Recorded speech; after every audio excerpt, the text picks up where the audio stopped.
Okay, Squid Game. Squid Game. You want to get into it? Hey, let's do that, man. You want to get into it? Yeah. Okay, so Squid Game, man. What a show! First of all, dude. Yeah, What a show. I've been seeing your posts. Woo! What a show! I think. Are you able to take us through what Squid Games is for those that are not aware? For those that are not aware, okay, cool. So, what is it about, man? It's just a game where you play and you win a prize, and the prize is money. Yeah. The prize is always money. Every game you win a certain amount of money, and this money is calculated on the amount of people that died after not making it. So you lose, you die. It's just that simple. Yeah. You get shot or something, you know. Originally, I heard, I'm probably messing up the explanation, but you know, I'm horrible at explaining stuff.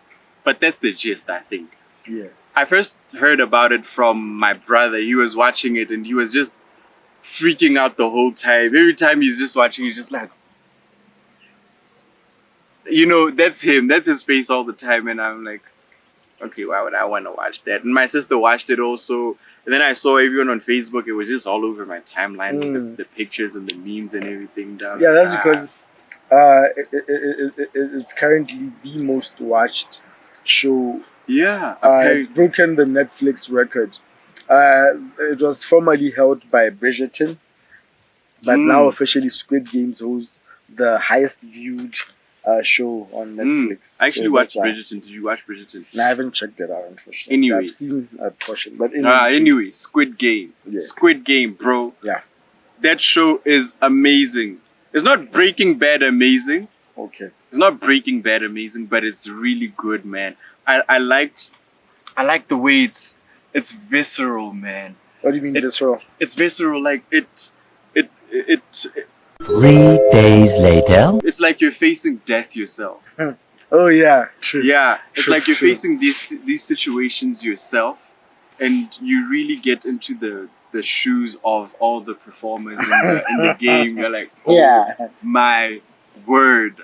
I do not want to ruin it for everyone, but for anyone who has never watched it. But there's also several life lessons in that thing. There's also several life lessons. You were talking about contracts.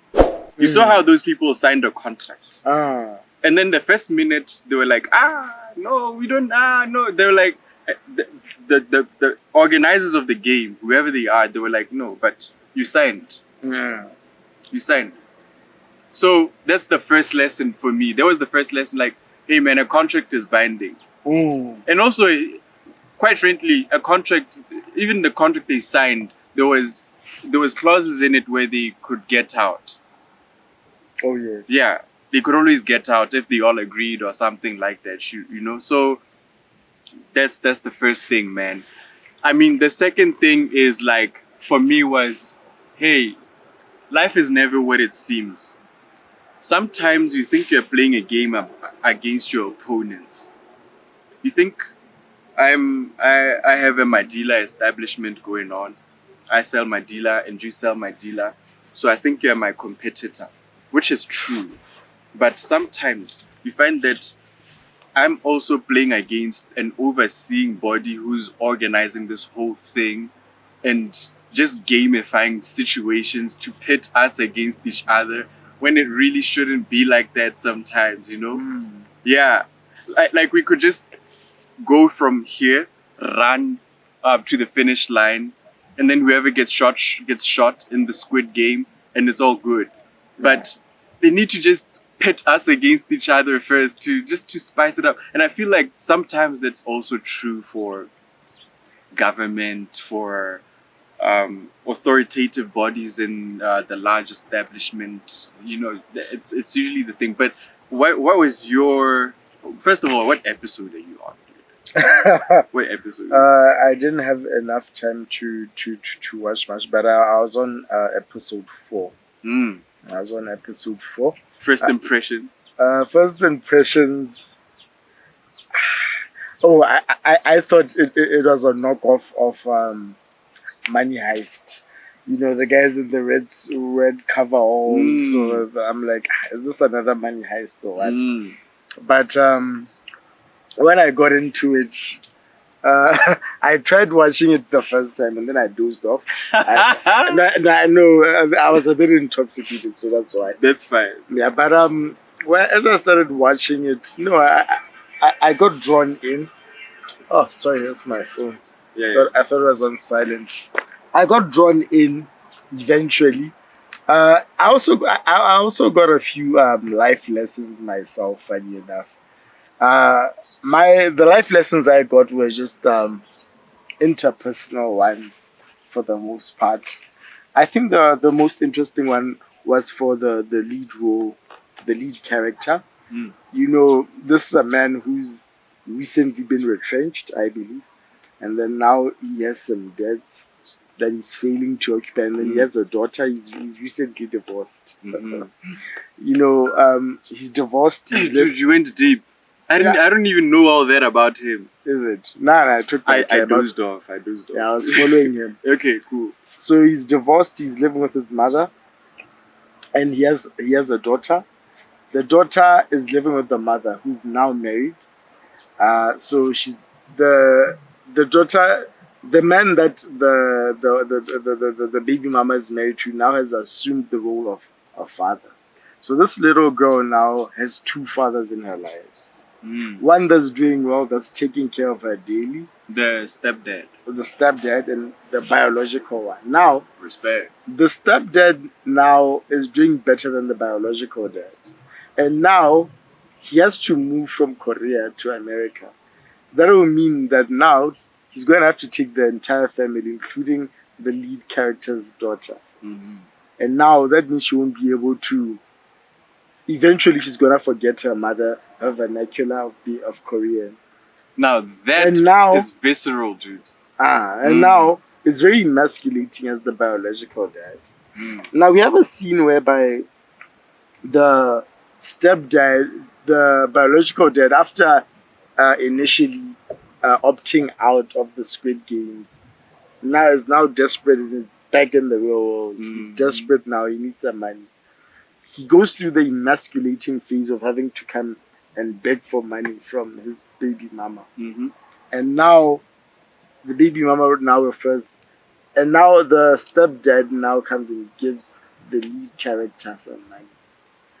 And now the stepdad now finds the biological dad in his yard, in his house, and he gave the biological dad some money, and there was a condition to it. There was a condition. It wasn't just, yo, I'm just helping you as another man or something. Yeah.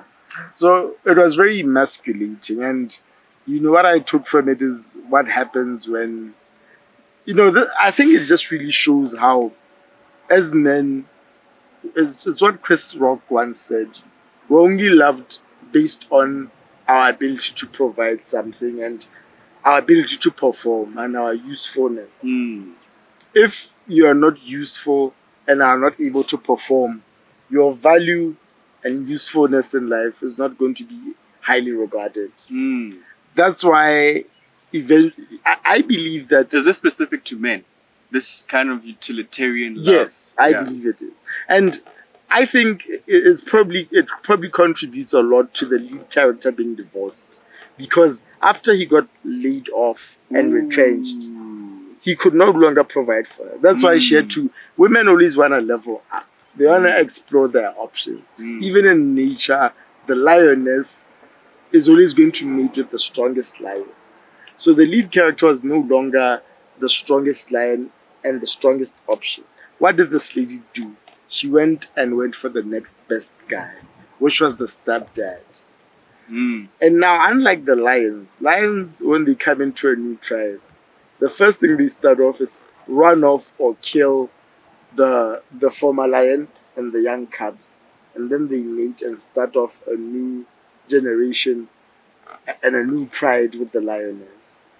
Now, I don't always agree with animal analogies, by the way, but don't worry. I get you, because I say that because there's always another animal that would fit the opposite argument. But go on. Yeah. So now we're human beings. We can't go around killing young cubs. For example, Yeah, so now that since we're human, the stepfather now is finding himself in that uncomfortable scenario where he's coming into his house where he pays the bills, Yeah. and you're finding another man there. You're coming in with this young girl who's your daughter, and you're trying to influence. Now you can 100% influence her the way you want to, and instill the principles that you live by and the The values that you live by. yeah. Because there's this other dude. Mm. But now the Lions have realized this complication, and that was the solution. Kill everyone. But we can't do that. And now, on top of that, the stepfather finds himself now, when he gave the lead character, the biological dad, the money, he was so emasculated by that. Mm. He even punched him. Yes, he did. So now He did. you realize this guy here is just trying to be honorable, and now he's found himself in a mess.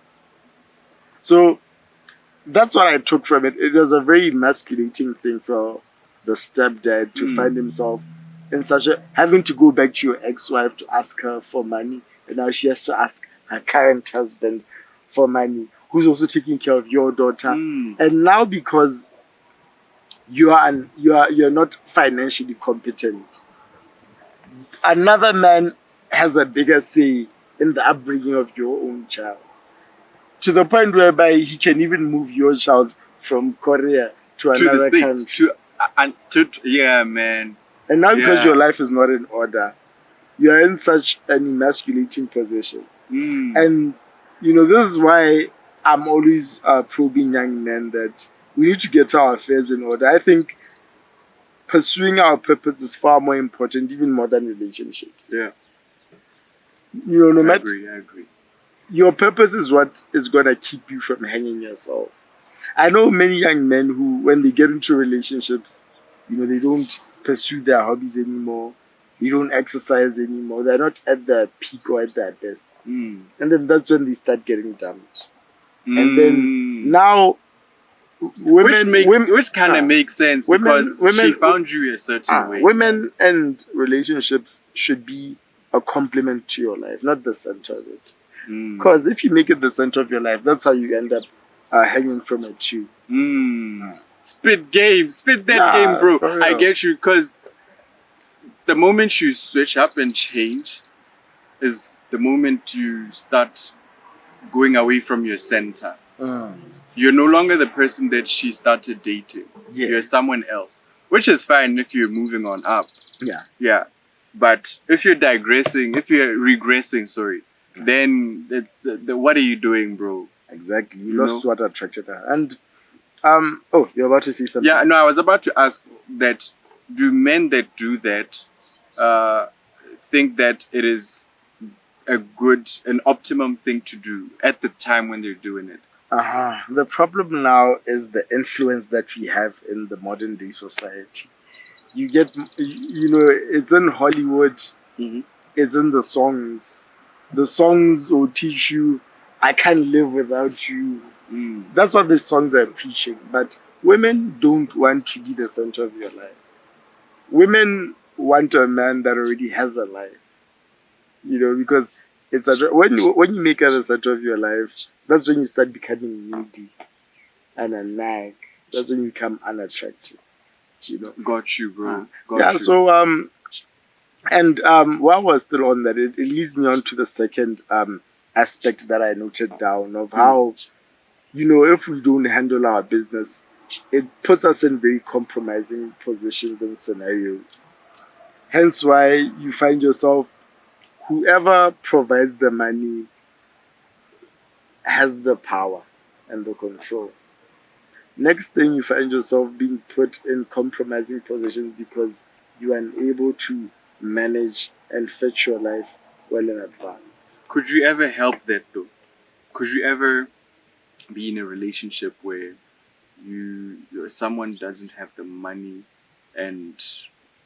but still there's just an understanding between you two that, hey, you're down now, but there'll be a time when you're not anymore? Because I feel like life is flux, man. we go up and we go down. It's just the natural urban flow. Ebb and flow, sorry. And if we are going to then, every time I go broke, you leave me. So it's like you can't handle my lowest. You can't handle me at my lowest. But you want me to always be at the top there. So I think that is also a dangerous way to live, and it's not a very good life strategy for both men and women. The problem is that people want convenience. No one is convenient in life.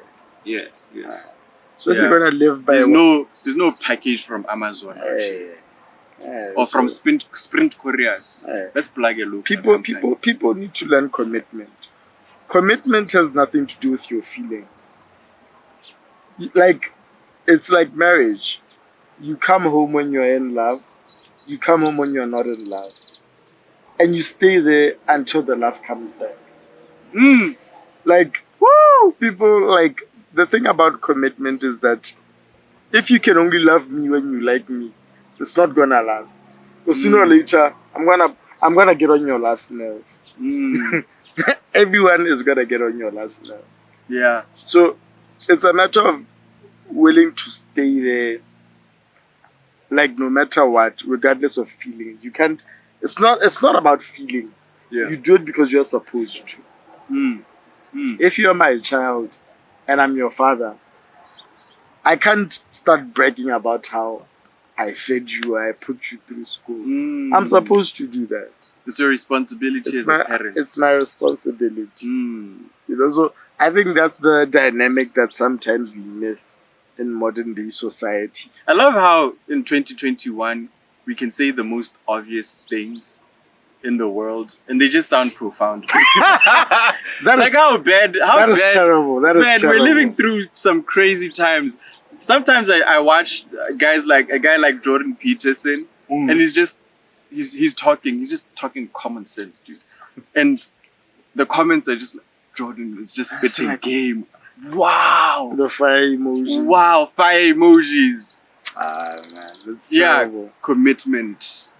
Wow. Rights come with responsibilities. Wow. That is so amazing. I mean, I think society has devolved to a place where it's difficult to navigate because we are trying to go back to first principles so bad. And by that I mean we're trying to define everything from the very, very beginning and explain life through like the atom. And be like, okay, why get married? Why should I get married? Why can't I just live with this person for the rest of my life? And it's like, I don't know, man. Like, it's been done. It's been like that for a while. Humanity has been in existence for like 300,000 years or so. Yeah. And it took several thousands of years to finally get to a point where we were like, okay, maybe the best way to live is to get married to one person. And now you want us to figure it out again in a year, or let alone in a YouTube comment thread. I'm not doing that, dude. You know what I'm saying? So I feel like it's also one of the reasons why it's exhausting to be to live in 2021, man. Yeah. You know, we have such deep discussions about the shallowest things ever. You know,